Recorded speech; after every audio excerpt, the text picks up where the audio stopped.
I've brought Willard, son. Kinzo and Genji could be seen in the VIP room. Kinzo was sitting back in a chair, his eyes closed as though in a troubled sleep. Master, the guest has come to see you.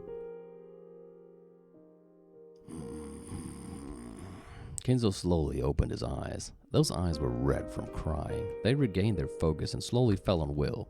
I am Shiromiya Kinzo. Will. I'm Willard. Allow me to express my condolences. So you came here to attend Beatrice's funeral. Just who are you? I'm no one. I have no connections with anyone. Don't think too deeply about it. You'll just get a headache. Oh. I ask that you choose your words a little more carefully. What a strange guest. So, what business do you have with me?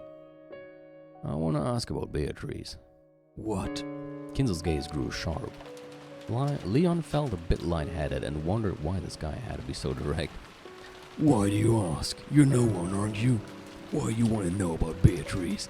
What is your purpose?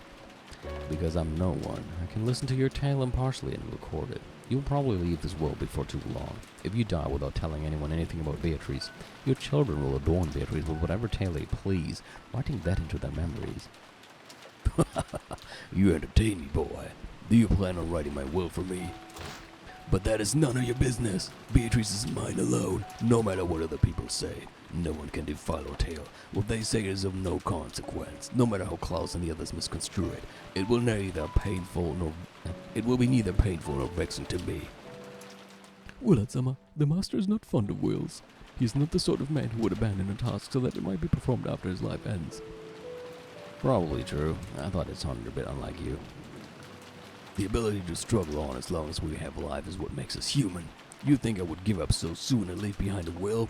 Will? How laughably absurd. Yes, that does sound a bit more like you. It's not your style to ask someone to write about the past just because you think your death is drawing near. We know how deeply you love Beatrice-sama. You are the model most worthy of respect that any of us know, and an example for us to follow in every aspect of our lives. Please guide our wandering souls and tell us just how much you loved her grandfather, how you were able to live through everything you faced because of her love. I only ask for you to guide us by showing us that love's strength. You're pretty good at this. It's your fault for being so tactless. Boy, what do you know of Beatrice? A truly ignorant person wouldn't even be interested in learning more. The mere fact that you know Beatrice's name shows that you are neither ignorant nor unconnected. Good point. The Beatrice I know of is the woman you love, the one you met before the mansion in Konjima was even built. However, she probably departed from this world, leaving behind a daughter, and that's the girl who was raised in Kuodorian. Oh-ho! Willard-sama, there's no building known as Kuodorian on Rokonjima. That name, Kuodorian, you mentioned it when we were talking with Aunt Rosa too. What in the world does it mean? You should have an idea by now. It's the name of the hidden mansion deep in the forest where his mistress's daughter lived. Interesting. So you actually know the name of Kuodorian. Continue. You have sparked my interest. Kinzo shrugged and grinned. The one living in Kuodorian was probably Beatrice's daughter. However, it seems that you at least didn't think of her that way. Oh? Then how did I think of her? When Ushidomiya Rosa went to Kuodorian, Beatrice told her a little about herself. In that conversation, she referred to you as Kinzo. It was the same when she spoke to you directly. Though she said that she had thought of you as a father, she didn't call you father. She either chose not to call you that, or she wasn't allowed to call you that. That can only mean one thing. And what might that be? Reincarnation. You didn't think of your daughter as a child Beatrice left behind. You believed that the dead Beatrice had revived into a new body. Genji, once in the past you spoke in front of Natsuhi and several other family members, stating that there never was a child between Kinzo and Beatrice. I have no memory of saying this. Of course, this game's Genji probably wouldn't remember that. However, near the end of the first game, when the survivors had all gathered in Kinzo's study, Genji was asked whether Kinzo and Beatrice ever had a child together, and he denied it, saying, "I have not heard of anything like that." That may have been a lie, but in a way it was a model answer for one of Kinzo's confidants. After all, in Kinzo's eyes, she wasn't a daughter, but Beatrice reborn. Well, I don't know what you're talking about, but I will not let you slander the family head. This isn't slander, it's reasoning. However, I understand the heart. In your eyes, Beatrice was the woman you loved most. She remained that way even after death, for all eternity, and without fading in the slightest. I doubt you thought of her as Beatrice were born at the moment of her birth. However, it wouldn't be strange if you slowly began to wonder whether that child, whose blue eyes and beautiful blonde hair reminded you of her younger Beatrice, might actually be Beatrice reborn. Master, shall I? Shall I drag this rude child out? Genji asked Kinzo.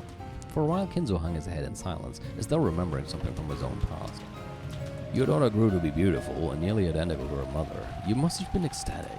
However, I doubt you'd be completely satisfied by that alone. After all, although she was Beatrice reborn to you, she didn't think of herself that way. How can you know that? Whenever she was called Beatrice, she got this feeling she couldn't shake away, a feeling like something was out of place. People never feel anything out of place about the name they're given at the time of their birth. However, she did have that feeling. That must mean she was aware that the name Beatrice wasn't hers. In Kuodorian, she asked both Kinzo and Rosa about who she was. Who am I? Everyone calls me Beatrice, and that does indeed seem to be the name of a great witch, as you say. But that isn't me. I cannot use any magic. I simply have the soul of that witch sealed inside my body.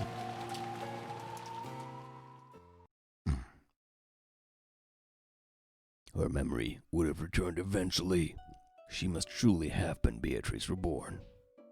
Her memory was coming back bit by bit.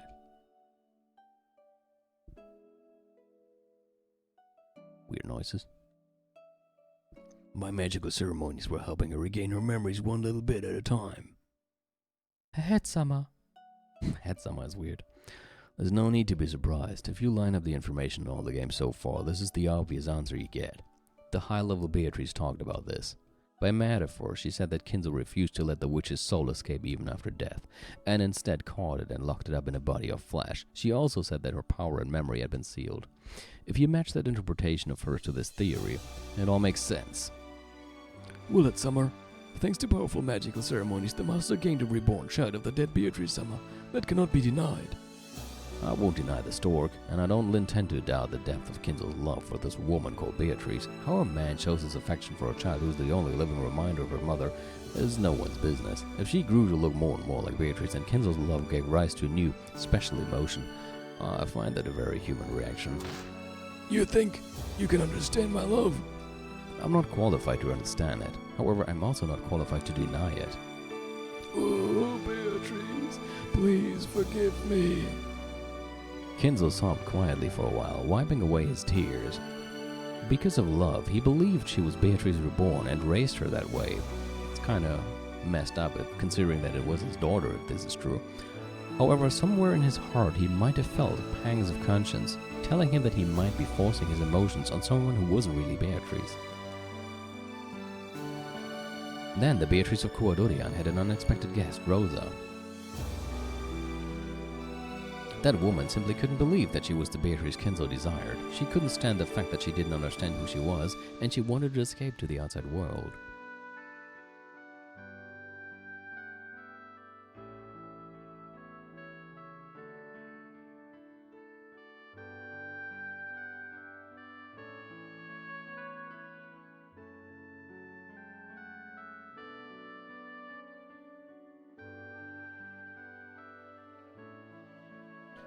What a sad life she had, more or less. Never got to see anything except for the stupid hidden mansion and then died. Even still wondering who she actually was. Then she fell from the cliff and died. Genji handled that death, which couldn't become public knowledge, very quietly. Funerals aren't for the dead. They exist so that those who are alive can sever their ties with the dead.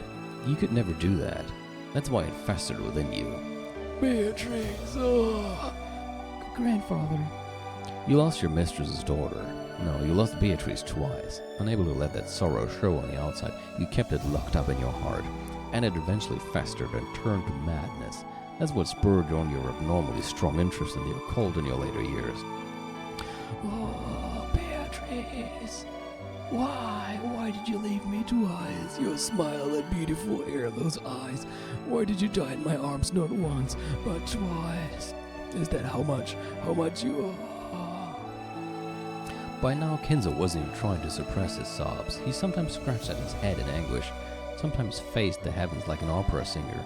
Kinzo yelled over and over again, repeating Beatrice's name. Poor guy. At that moment, there was a quiet sound of a door closing. Didn't sound quiet to me, but okay. When they turned around, she was already there. Kumasawa had appeared. If they already know that much, perhaps we can tell them the rest. Though if they know that much, I don't believe there is anything more to tell. So I had this idea the other day that maybe the young Beatrice hidden in Kuwadorian was pregnant when she fell off the cliff. And the child that Kinzo then gave to Natsui, the baby, was not from an orphanage or something, but was actually the child that the Beatrice was pregnant with, that they saved from her dead body. That would at least explain why Kinzo reacted so weirdly when that child also fell off a cliff. He had a weird reaction to that, almost like it was an ironic thing to happen. And such a reaction would make sense in that situation. Of course, I might be completely wrong here, but I thought it might be interesting for you to hear my thoughts on this. Because I think it is enjoyable to watch somebody play this blind and give out ideas like that. No, we should tell them. As a woman, I've always thought that the heart of Kuwadorian's Beatrice is a story that should be told, and now someone has appeared who is worthy to hear it. I believe that now is the time to tell all without holding back. Please. Kumasawa-san, do you know something about Beatrice? Of course she does. In the fourth game, we have testimony from the ferryboat captain saying that Kumasawa went in and out of Kuwadorian, and I'd be willing to bet that Kumasawa had different work shifts at the mansion and Kuwadorian. There was a young girl to be taken care of.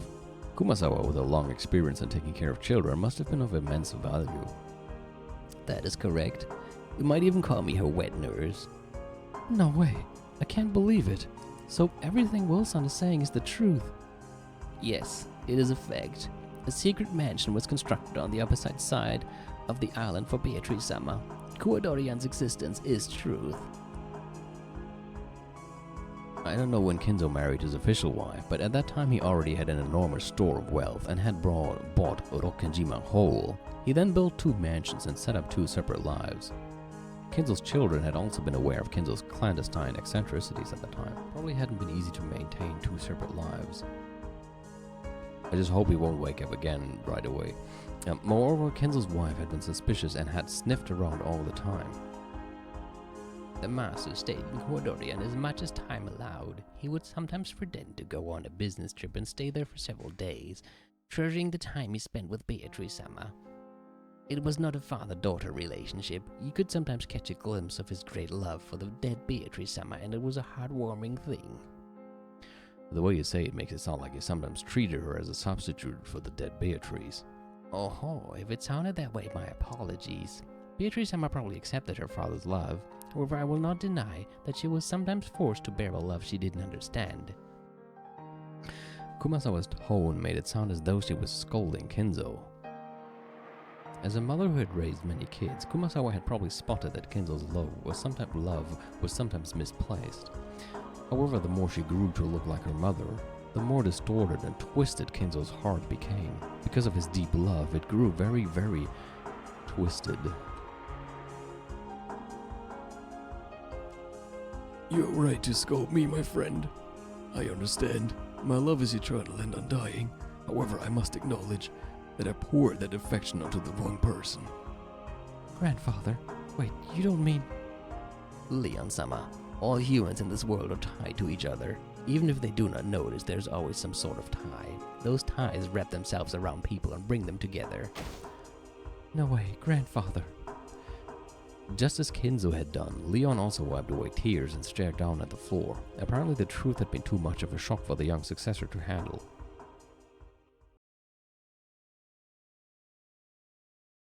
Master, the time to speak has arrived, has it not? I see, so that time has come, my friend. Unless you tell us, none of the truth will become clear. Master, I believe they may have the qualifications and the right to know. I know. Perhaps on this day of my fickle funeral, Beatrice in heaven has given me a chance to atone. Forgive me for not telling you this before now. After taking a deep breath, Kinzo finally lowered the hands that had been covering his face and looked at Will and Leon with those red eyes. Grandfather. You listen to Leon. Guessed. Willard, was it? Yeah. I thank you for giving me a chance to speak of the truth while I am still able. You must surely be a messenger from heaven sent by Beatrice.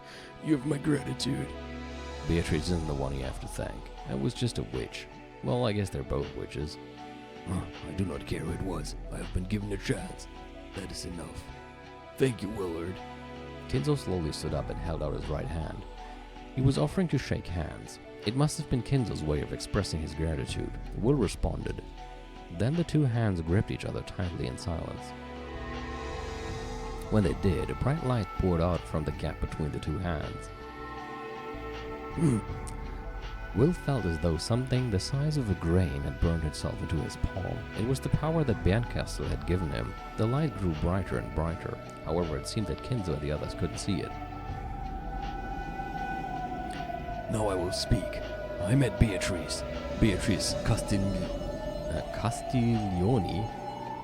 Is that the right pronunciation here? Castiglioni, okay. Beatrice Castiglioni, just before the end of the war. She came from across the sea. Oh?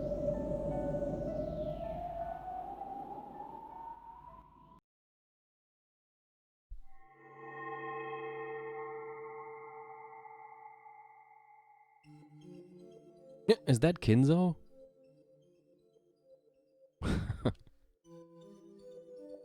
Are you Kinzo? It's how grandfather looked in the past. I've seen photos. Just what on earth? It's the theater-going power that Bernkastel gave me. Don't try to understand. It'll give you headaches. I'll just get a headache? Yep, you're getting the hang of this. At one time, Genji told Battler that he looked like Kinzo in his youth. Sure enough, though the young Kinzo wasn't exactly the same as Battler, they looked very similar. Which would possibly support my theory. If Kinzo had a child with his daughter, as messed up as it is, and that child kind of looked like him in the end, wouldn't that kind of make sense? Allow me to introduce myself again. I am Ushinomiya Kinzo. Grandfather? Even the voice seemed to resemble Battler somehow. Clearly Battler had inherited Kinzo's blood more thickly than any other. I had no desire to succeed the Ushinomiya family headship. My being chosen at the head was nothing more than a prank of fate. In the Great Kanto earthquake, those in charge passed away, and you were selected from the branch families. That's correct. After all, grandfather was wise despite his youth, and he already possessed a dignity fitting for the headship. Ridiculous. Those greedy elders kept looking out for their own personal interests and could decide on a new head at all. It was as foolish as arguing about who the new captain should be on a sinking ship. So, since you had no connections with anyone in the main family, you were selected right out of the blue. It's all because of my toes. If only I'd had one less toe on each foot, my life may have turned out quite differently. In the Ushinomiya family, polydactyly was seen as a mark of good fortune. After all, many of the great ones in their family history had possessed it. It was all very pathetic. The elders didn't care whom they dragged in as long as it wouldn't benefit any one of them particularly. So they just happened to hear that someone in one of the branch families had 6 toes and decided that would do well enough. Precisely. The elders didn't care what sort of novice became the next head, as long as they could make him their puppet. In fact, the more this person was ignorant of leadership, the better it would be for them. Grandfather? Leon, can you please shut the fuck up if the only thing you have to say is grandfather followed by 3 dots? Also, it is quite different in your case. You will be the one who inherits everything I have. That is the fate you were granted on the day of your birth. That is why I gave you that silver ring and raised you so strictly. You are quite different from me. You are already a splendid successor of whom no one could be ashamed. Yes, sir. A puppet for a head. I doubt that could have been easy. As he pondered about where to begin, Kinzo laughed bitterly. It would probably bring back painful memories no matter where he started from. It lasted for so long, that span of grey days. A dizzying stretch of time I spent dead like moss growing on a rock. I became the rope in the tug of war between the elders who thought of nothing but their own profit, and I probably could have snapped at any moment. However, people are far more resilient than one would think. Though I spent so many days as though I had been killed, I was not killed, so I was forced to search for death on my own.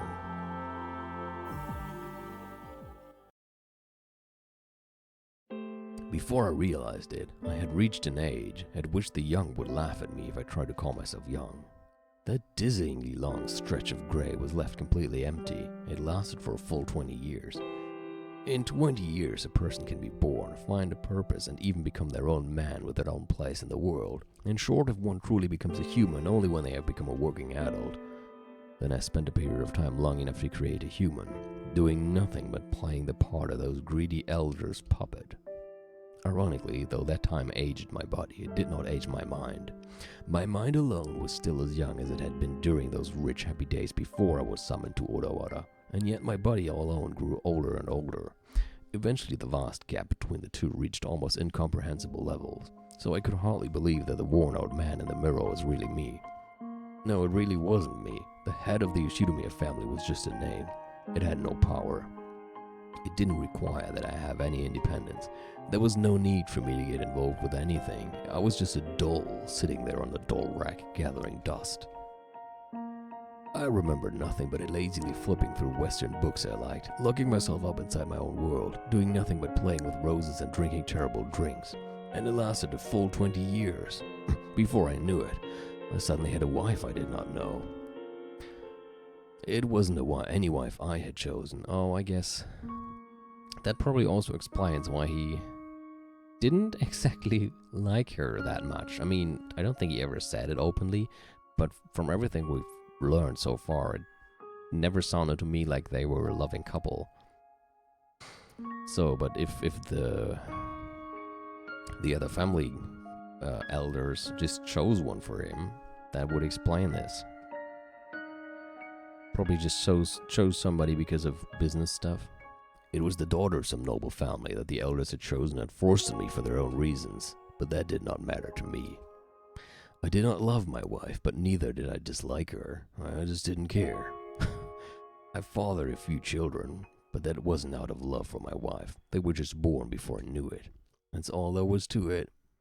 None of it mattered. No, that's not quite right. Everything was decided by someone other than me, and I simply obeyed. That was the job of the Yoshidomiya family head. Yes, on some level I did feel as though I was being slowly and quietly killed. I can't believe it. To think that you, the one who has been praised for being such a bold and wise ruler, lived life like that for so long. Leon, there's nothing so long and faint as a life you do not live for yourself, and yet it slides on by in the blink of an eye. Do not forget this. A life you live for yourself. Living means having your own will. You're... Ironic that Will says that. You probably were dead during that time. Precisely. I wanted to live. No, I wanted to die. How can a puppet die? By cutting the strings. Correct. That would be death and would also be life, since it would mean being free. Before I realized it, trouble was brewing in the world. World War II. The Pacific War. Japan had extended their war fronts too far to the east and west, and the tide of war was changing. Thanks to the influence of the elders, I was able to avoid conscription. Of course, this was not out of compassion for me. It was because I was their precious puppet. So the war never really felt that close to me. However, when I personally decided to abandon their protection, it was very easy. At that time, the Yoshidomiya family had almost completely collapsed. And since the elders had apparently gathered enough of the scraps to last them the rest of their lives, they seemed to care little for what I did, now that they no longer had any use for me. So I realized that I had finally found my time to die. One by one, I cut the threads I was hanging from and began to search for a place to end my life. So you searched for death on the battlefield. I thought that if I was going to die anyway, I should try to be of some use to my country. No, that's a lie. I probably just lacked the willpower to end my own life. War was a suitable excuse for death. I heard that grandfather had knowledge necessary for public works projects and construction, so he was tasked with setting up facilities for the Navy construction team. What a foolish mistake that was. If only I had just said that I had no useful skills, I could have been sent to the dangerous front lines right away. So you didn't need to go to the front lines. Some of the others were overjoyed at their luck. It was the opposite for me. I had only wanted to get drunk on the liquor known as dying for the sake of one's country. The US planes did nothing but cut across the skies of that forgotten island. They didn't have even a bullet to spare for me, much less a bomb. Is this the time you met Beatrice, grandfather? Correct. She came to me from the sea. I'm so happy we are reading all of this now, because this is totally interesting to me. Where did you meet her? You mentioned an island. Yes, this island. That's where she arrived. So you met her on Rokkenjima? What's going on? I heard that Rokkenjima was uninhabited until you bought it, grandfather. I never knew there was a Japanese military base here. Yes, you could hardly call that a military base. It was just a cave. I was one of the guards to that cave. Shit. 1944. Due to the honorable defeats at Saipan and Guam, Japan's absolute national defense zone strategy was in shambles. Where had the gallantry shown at Pearl Harbor gone? The old attackers were now the ones on the defensive. At that time it was said that the last trump card for the Japanese military was a type of manned torpedo known as the Kaiten.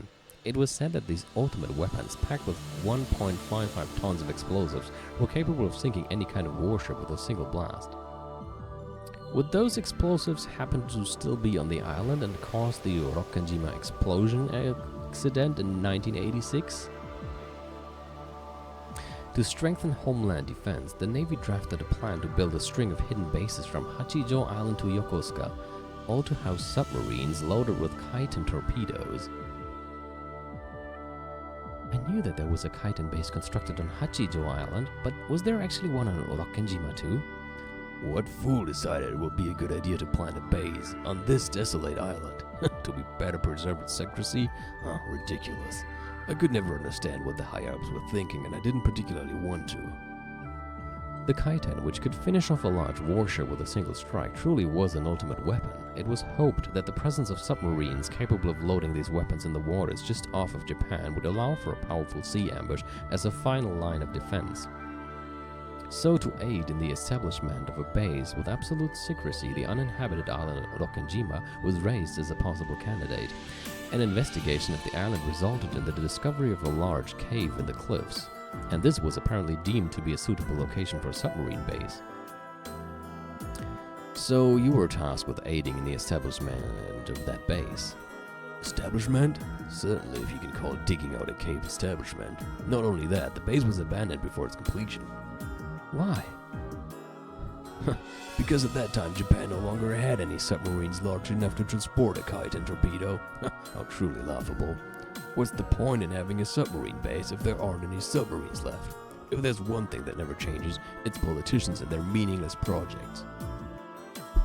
The base on Hachijo Island was outfitted with Kaiten torpedoes and became a base for direct attacks, but Rokkenjima was never supplied with any. Furthermore, the construction was eventually suspended.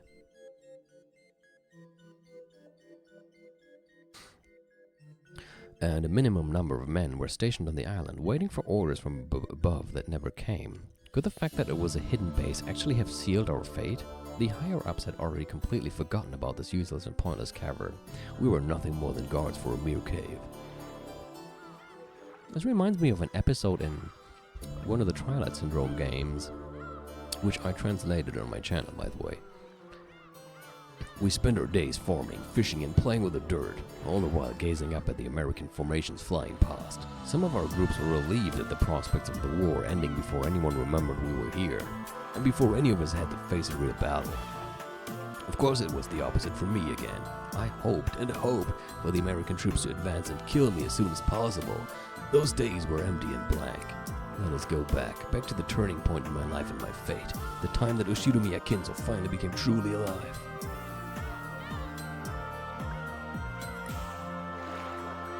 Yes, let us.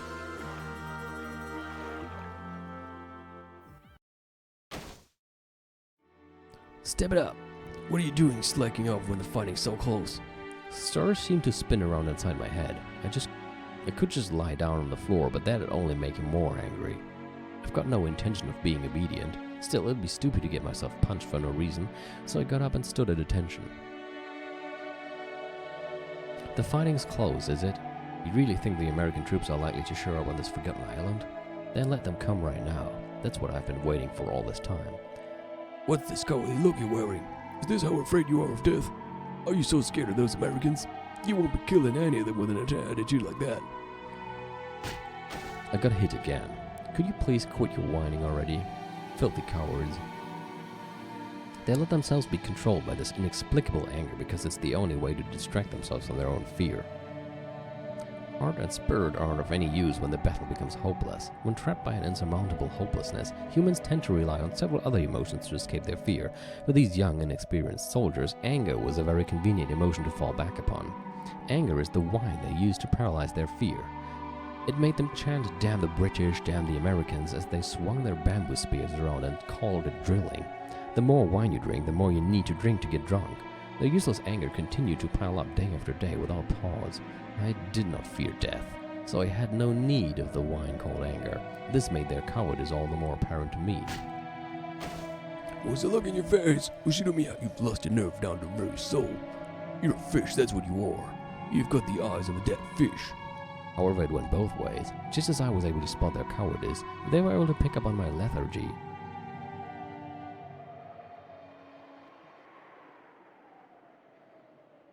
Is Ushinomiya Kinzo here?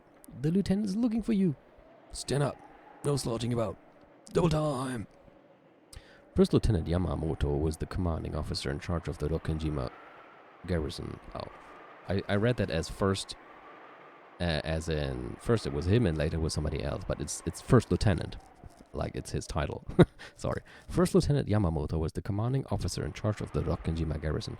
He was just another filthy coward, trying to forget his fear with violence, and would often reprimand his subordinates for slacking off at the drop of a hat. Whenever he was in a good mood and started spouting off stories of his life, they were all about how much of a thug he had been, ignoring the rules of society. On and on about how so-and-so was a prick, so he taught him a lesson, or how everyone was so scared of him that he got special treatment. He kept on talking about what a vile human he was, as though it was a badge of honor. Normally, I had nothing to do with this lieutenant, who I couldn't respect in any way. He'd always hang around with his non-commissioned subordinates, so as long as I treated him with a snappy salute, I could more or less ignore him for the time being. Now that the construction project on this island has been suspended indefinitely, there's no longer any use for an engineer like me. So why did the lieutenant ask to see me specifically? At that moment, I couldn't think of anything. Ushinomiya, I hear you're good with foreign languages. Is that true? I am proficient in both English and Chinese, sir.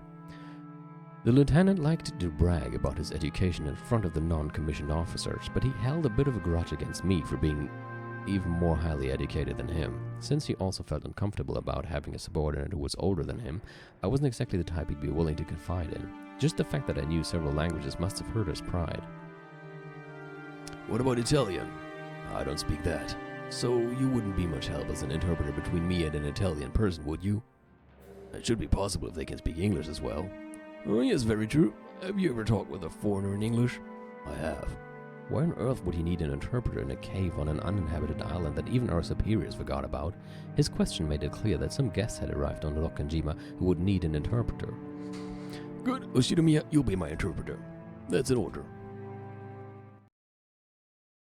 That evening, I found out exactly what he was talking about.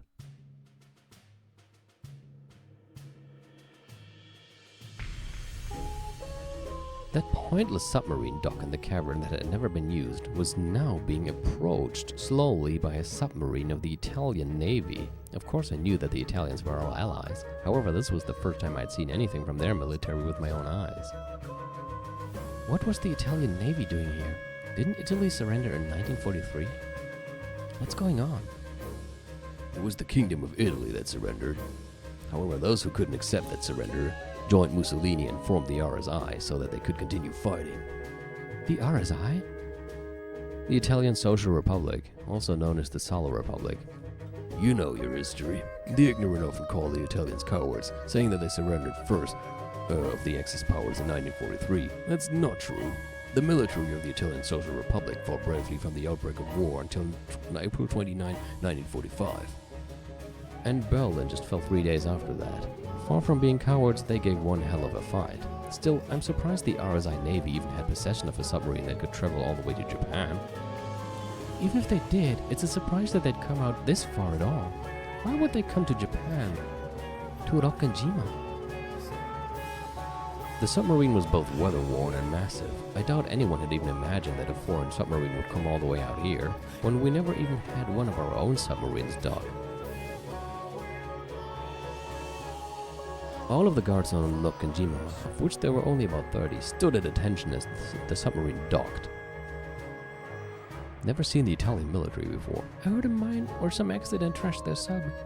From what I heard, it sounds like their ventilator broke down and the cabin got packed with chlorine gas. The lieutenant was hinting about there being something very important there. You mean like a code machine? Or the blueprints for some new kind of engine? Couldn't care less what they're carrying. I'm more surprised that the higher-ups still remember we exist. Hurry up, Umineko. How are you supposed to interpret from over there? Yes, sir. On top of the hatch was a young Italian saluting us. Normally, this should have been the job of a commissioned officer, but his clothes looked like those of a sailor, and it really didn't look like he had the dignity and composure of a ship's captain. That probably meant that all of the commissioned officers in charge had died in the accident that had befallen the sub. Crew members crawled out of the hatch one by one, but they all looked pale and entirely worn out. I'm not sure how long ago the accident happened, but being crammed together in a tiny sub filled with chlorine gas for any amount of time can't be good for your health. Not only had the ventilators broken, but traveling about carelessly on the surface of the waters around Japan these days would be foolish in the extreme. It had been like a trip inside a can of poison gas. Almost all of them were unable to walk without leaning on someone else. It looked like a bunch of people staggering out of a hospital boat. Umineko, ask them who the captain is. Tell them that I'm in charge of this island. Welcome to Japan.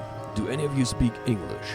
The crew members seemed to understand that I was speaking English, but it looked as though none of them could speak it. Eventually, someone who seemed to be dressed as an officer saluted. Welcome to Japan. Are you the captain? I cannot speak English. Please wait. The officer answered in slow, laborious English. After asking us to wait, he shouted something to his subordinates in rapid Italian. It looked as though he was telling them to get someone among them who could speak English. Umineko, what are they talking about? They've asked us to wait. They might be looking for someone there who can speak English. At that moment, I heard a high-pitched cough. It wasn't a man's cough, it was a woman's. Oh, damn.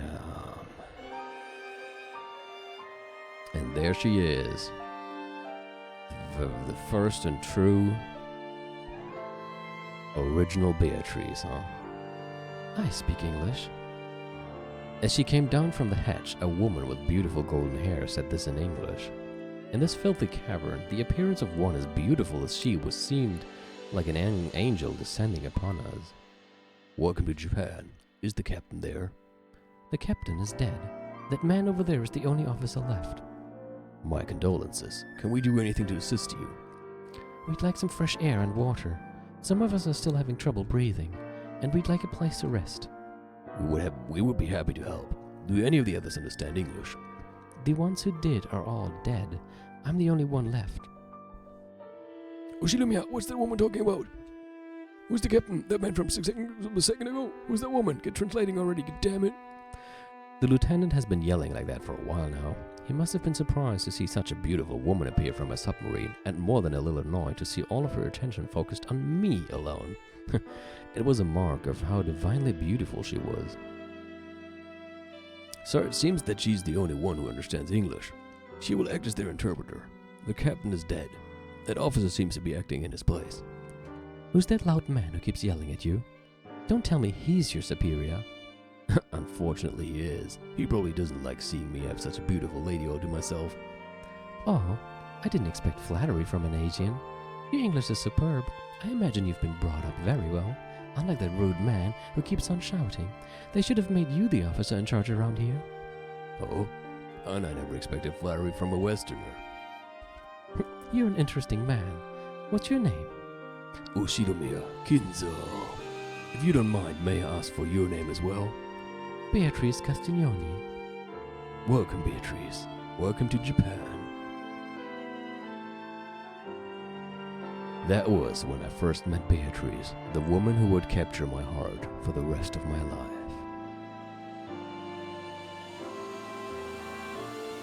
Yeah, now I realize why they pronounced her Italian. I did say that Beatrice was kind of weird, and I just decided to call her Beatrice on my own.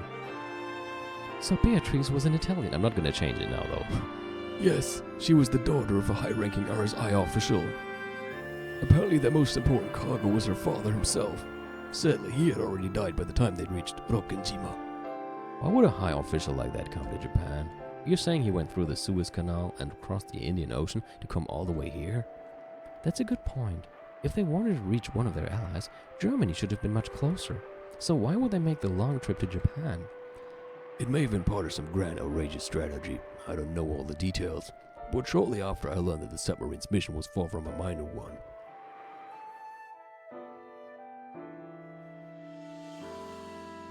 They said that there had been about 60 of them at the time of their departure. However, only about 10 of them, including Beatrice, had survived. The submarine had apparently hit a mine or something in the nearby waters and sustained a great deal of damage. They told us that it had flooded rapidly with water, which had taken out the batteries and released a large amount of chlorine gas. The sub had become completely incapable of continuing further, nothing but a massive lump of metal floating by the dock. Since the sub seemed to be carrying something of immense value, the higher-ups ordered us to investigate. After questioning the Italians, with Beatrice and me acting as double interpreters, we concluded that this thing of immense value must have been her father himself. Apparently Beatrice's father was extremely high up in the RSI hierarchy, and it was thought that he might have worked alongside Mussolini himself. Though their massive voyage had apparently been part of some top-secret mission, now that the man himself and all of the commissioned officers had died, the reason for coming to Japan remained a mystery. And our higher-ups were telling us to investigate, which meant that even they didn't know what it was. The ship had broken down, their mission was unknown, and the high official they had been carrying was dead. And even the Japanese government didn't know why they were here. The Italians' great and perilous voyage had come to a meaningless and utterly fruitless end.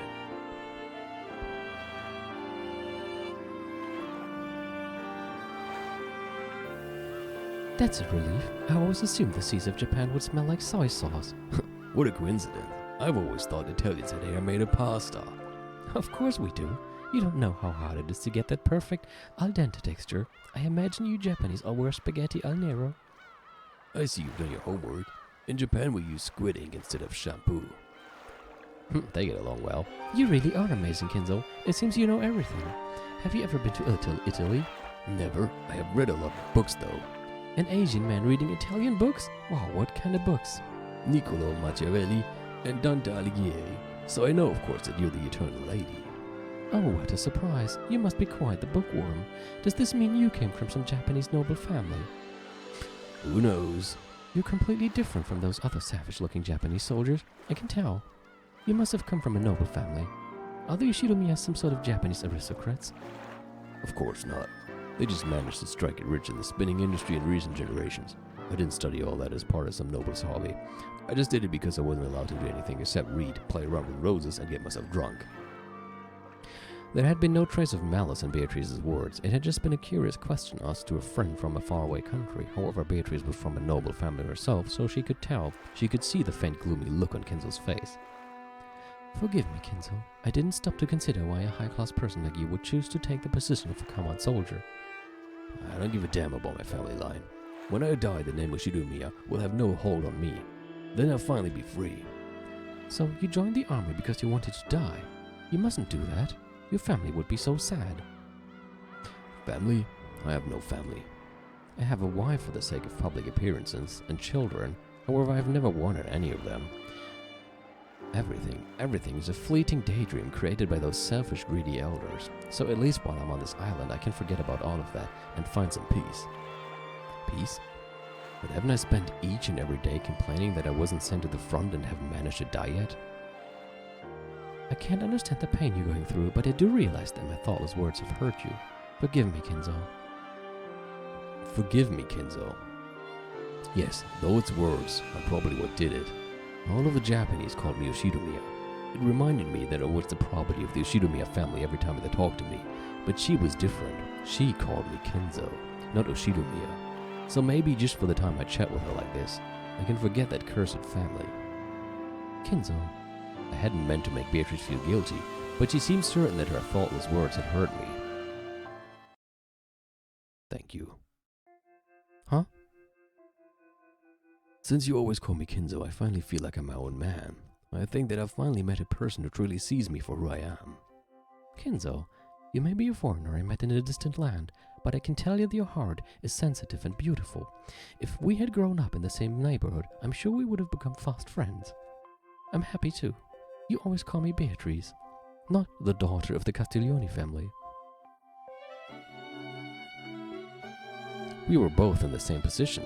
Her Castiglione family must have been a rigid place as well. Though we came from different countries, we had finally found something that we both understood. Do you have a nickname that people close to you use? No, they usually just call me Kinzo. Well, then you should stop calling me Beatrice. All of my close friends used to call me Bice. Beach? Beach? What would that be? Beach. Beach.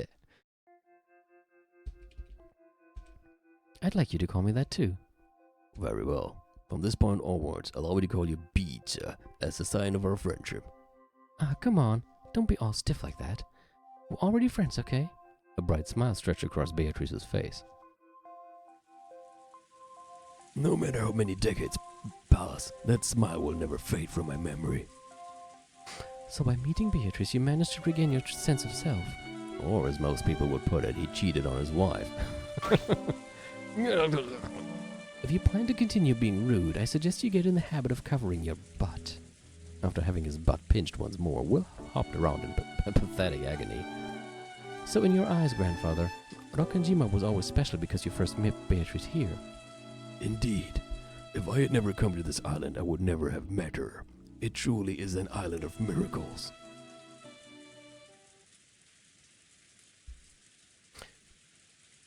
Is there anything left of that submarine base today?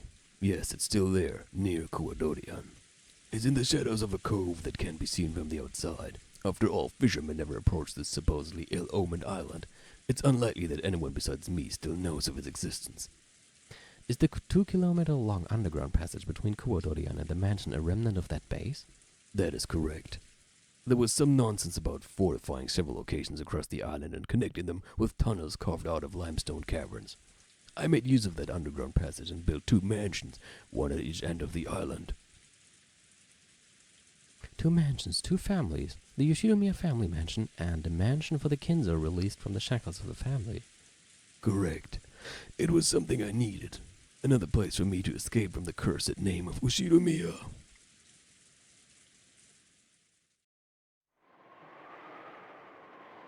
Still, I do feel bad for you. It must be awful to have come all the way out here and be unable to fulfill your mission.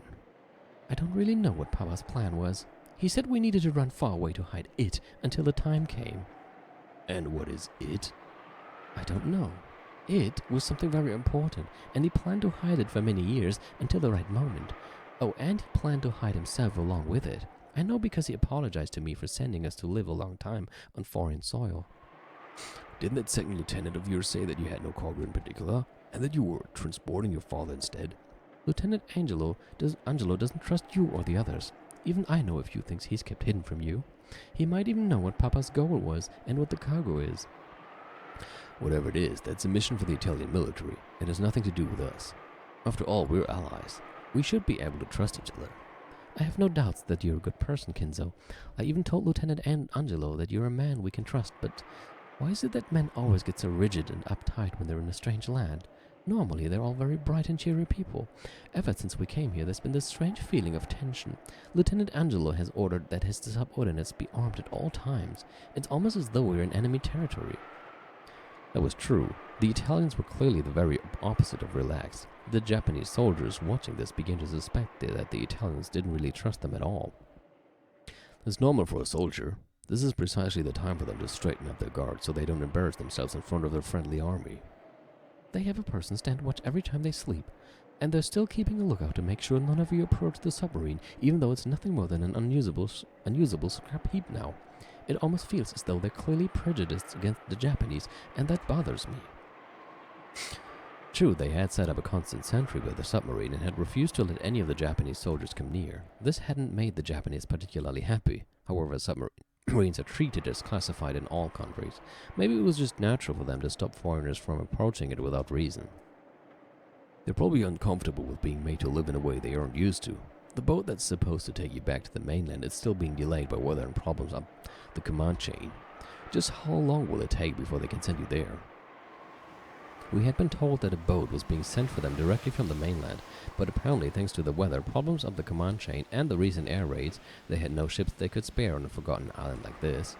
There may have been political issues as well. After all, the Italians' homeland had already surrendered to the Allies. I didn't know the details. The only thing I knew for sure was that they'd been stuck on Orokanjima for 2 whole weeks, and no one had come to get them. Of course we had some small boats on Orokanjima. There was nothing physical stopping us from taking them to a nearby island. Still, Orokanjima was technically a top-secret base, and contact with the outside world had been strictly forbidden. Well, there's nothing we can do about it, and it isn't all that bad, really. After all, if a boat did come for us, I'd probably never see you again, Kinzo. True.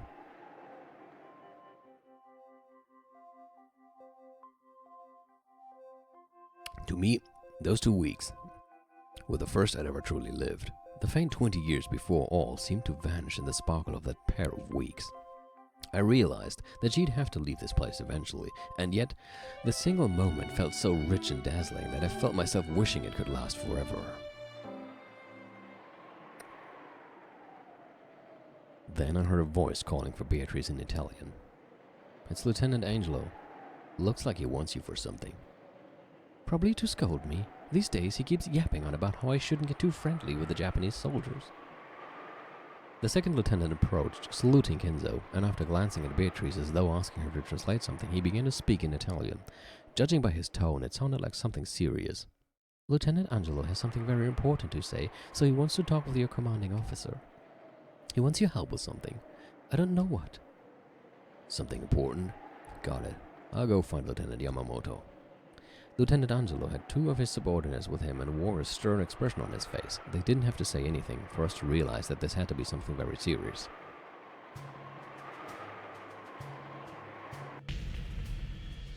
That's it. Lift it up.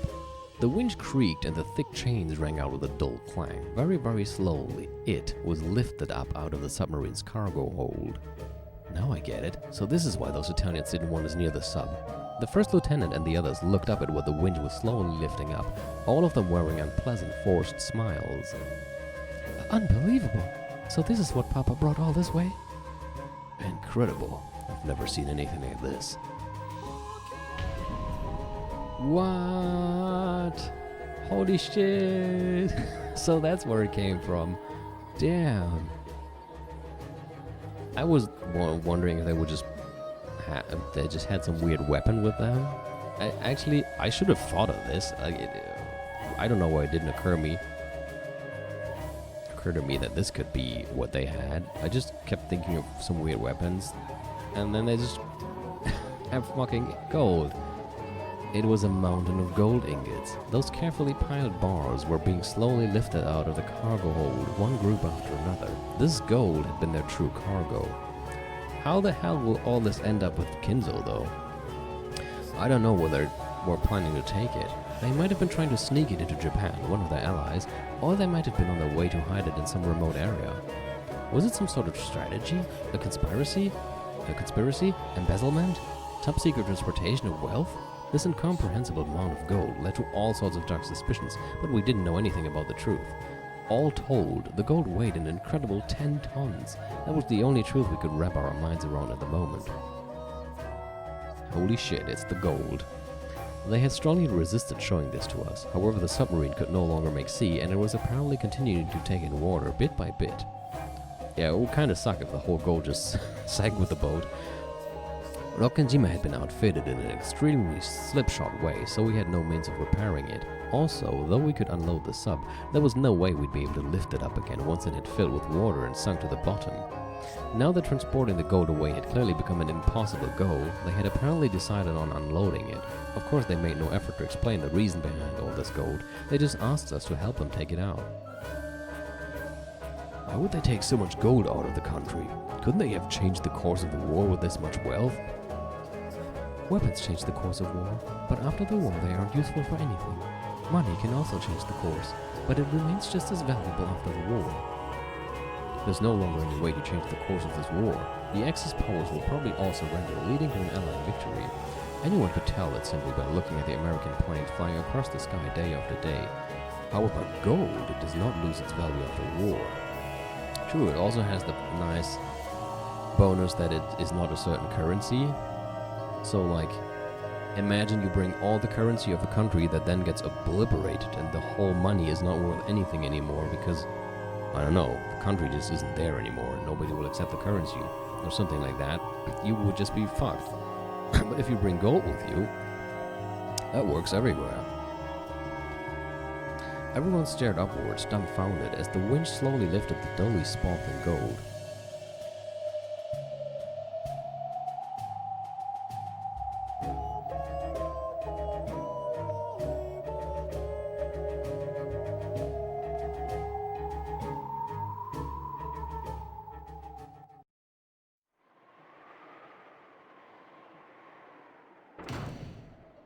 Lieutenant Yamamoto, the Italians don't want us to tell the mainland about this gold. Huh, so they don't want our country to snatch it away from them. What did he say? He's saying your group probably doesn't want to report it because you fear that Japan will steal it away from you. Lieutenant Angelo is actually more afraid of Italy itself finding out. To us, our homeland's current government is a mere puppet set up by the Allied forces. If they find out, the gold will be returned to them. However, that would be the same as handing the gold over to our enemies. They had come all this way to make sure that the gold didn't fall into enemy hands. They needed to hide it from that puppet government until their homeland could be truly restored. Ushimiya, make a proposal to the Italians. Tell them that we wish to offer our assistance. What sort of assistance? Let's see if I've got this straight. They want that gold kept secret so their homeland doesn't find out about it. But they'll need to find at least a transport ship if they plan to carry it off this island. If they try that though, the mainland will hear about it, which means the Italian government will too. That's right. In other words, there's no longer any way to take that gold off Orokenjima. The mission must have been to hide the gold in absolute secrecy until the day of their homeland's restoration. Later on, several plausible rumors would circulate about how Nazi Germany also moved much of its secret wealth to certain hidden areas in South America just prior to its collapse. It was a very natural conclusion to reach. That submarine was their only method of transporting the gold in secrecy, and it's become completely useless. They can't fully stop the water from seeping in, and it'll probably sink completely before much longer. There's no longer any way for them to transport the gold in secrecy. In other words, their mission has ended in failure here in the Far East. So just how is Lieutenant Yamamoto proposing that we assist them? By hiding it here? The Orokenjima base is top secret and no one knows about it. The islanders in the surrounding area think this island's ill-omened and deserted, so they never come near it. Catch my drift, Ushidumiya? What did he say? As we told you earlier, no one knows about this base, and as you can see, it's of no use strategically, so the higher-ups have already forgotten about it. It sounds like Lieutenant Yamamoto is suggesting that you hide the gold on this island. Beatrice quickly translated this and told Lieutenant Angelo. He began discussing something rapidly with his subordinates. They didn't look happy. Japan may have been their ally, but they probably didn't want to leave the gold for reconstructing their motherland in Asian hands.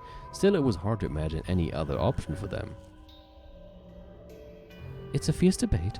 Some say that there's no other option, while others think we should remain loyal to our homeland, no matter the cost. Lieutenant Angelo is stuck between a rock and a hard place. The final order given to them by their foreign homeland was to hide the gold. However, by now there was no way for that order to be carried out successfully. If the mainland or their own homeland found out, the gold would probably be confiscated by the wrong people. From their point of view. If they really wanted to carry out their homeland's orders faithfully, Lieutenant Yamamoto's proposal was extremely reasonable. Though he couldn't understand their words, he seemed to realize how divided they were. If we help out, we'll be able to hide the gold in total secrecy. Fortunately, there's an abandoned tunnel that stretches all the way across this island.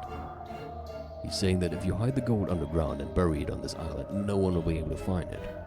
Our side is saying that it sounds like a realistic proposal. However, there seems to be some resistance to accepting Japanese help. Seems they're having difficulty coming to a decision. Do you really have a choice, Italians? You don't think you can hide that gold without our help, do you? And I doubt you want to leave it lying around on the beach for much longer. Lieutenant Angelo wants to minimize the number of people who know about the gold. He doesn't trust the Japanese, but it looks like he's decided that Lieutenant Yamamoto's plan is the best possible option. But he seems suspicious. About what? He's wondering whether they really intend to move a full 10 tons of gold and swear themselves to secrecy without any sort of compensation. 50%. Sir, you can't be... Hand over half the gold to us? Well, that is our work wages. We'll hide the other half nice and safe for them. He's telling you to give us half of it. Yeah, that was probably way too greedy. The instant Beatrice translated that sentence, Lieutenant Angelo slammed his hands on the desk and stood up. Instead of flinching, Lieutenant Yamamoto, true to his boasts of once being a thug who everyone feared, actually looked even more relaxed and confident than he had previously. After all, I really don't have the option of refusing. We could demand 80% if we want it. I've lowered that to 50% as a sign of good faith. Of course, we aren't the only ones with leverage here. If the Italians decide to leak this to the outside, all of the gold will probably be taken by Japan or Italy. We won't get even a single yen out of it. This can only work if we're both partners in crime here. He's saying we should all be partners in the crime of embezzlement. By now he's already moved on to speaking as an individual, not as a soldier. I don't believe it. So the gold has blinded him. Lieutenant Yamamoto was grinning. It really did look as though he had been blinded by greed, just as Beatrice said. If they leave it just piled up where it is, you can be sure that it'll be noticed when the boat comes for them from the mainland. If that happens, none of us will profit. They ought to accept our proposal and hide the gold as soon as possible. It sounds like Lieutenant Angelo is dead set on the Japanese and Italian governments not finding out about this. He wants to carry out his duty until the end. So what exactly does that mean? He wants the gold buried deep within the island, even if he has to pay some percentage to buy your silence. Of course, some of his subordinates object strongly. They're saying that 50% is out of the question. Ushilumiya, how are they doing? They also don't want any more people laying eyes on the gold. However, they seem to object to the promotions. Lieutenant Angelo says they'll consider 10%. Though he's also saying that he's fairly sure Lieutenant Yamamoto won't accept that. Ushilumiya, what's the Italians' answer? They say they'll consider 10%. This time it was Lieutenant Yamamoto who slammed down on the desk, but the Italians didn't flinch either. An incredible tension filled the small room. However, despite his violent outburst a second ago, Lieutenant Yamamoto's expression still looked smug and in control. He was probably confident that he now had the initiative. 10%. Now there's a modest proposal. Okay, sure, I'll give up 10%. We'll split it 40-60. Tell them I won't go any lower than that. 40% for the Japanese, 60% for the Italians. The lieutenant was talking tough, but in truth, these negotiations weren't being made on an equal footing. If the Italians had just wanted the gold for themselves, there wouldn't have been much of a problem. But what if they were true patriots and decided to return the gold for the purpose of reconstruction, even to the defeated puppet government of their homeland?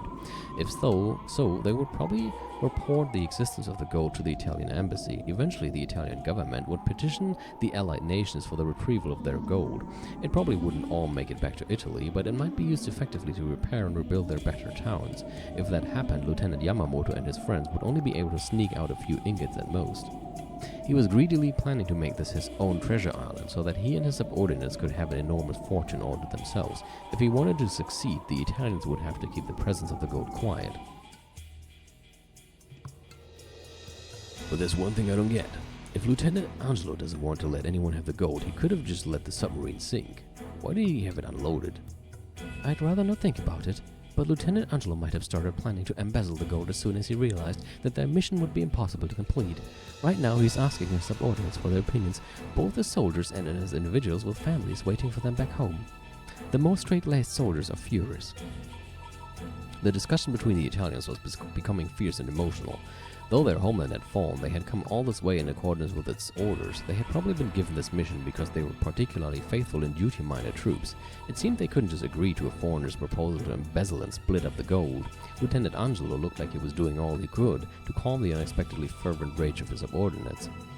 Looks like the gold is blinding them too. Everyone's mixing up their true feelings with how they want to be seen, and they can't make up their minds. How's their answer coming? Ushiru Mio. Beach, Lieutenant Yamamoto's asking for an answer. They're saying they want some time to think. I had you to talk to, so I was able to distract myself from our current situation, but that wasn't true for the rest of them. They lost a lot of comrades at the end of a very long journey, and now they're here and in a tight spot. They've even lost their mission, the one thing they could depend on to guide them. They don't know what to do. Sir, they say they'd like some time. Sure, let them talk it over all they want. But they'd better not take too long. If we're gonna hide the gold, that'll take time and effort. Make your decision before noon tomorrow. That's all I tell you. He's giving you until noon tomorrow. That bastard, he's practically threatening you. Lieutenant Angelo says he'll ask for everyone's thoughts on the matter. Which way do you think they'll go? It'll probably be tough going. It seems Lieutenant Angelo is willing to consider splitting it, but his subordinates and the others will probably oppose that. All of them have lost close friends on their voyage to the Far East. They're firm in their desire to do their duty for our homeland. Will they refuse Lieutenant Yamamoto's proposal? Even if they do, the gold will just fall into someone else's hands. If nothing is going to be left anyway, Lieutenant Angelo suggests that they each sneak at least one ingot back with them, and some of the others seem to agree, but men always get carried away at times like this. Even I can't guess what they'll do.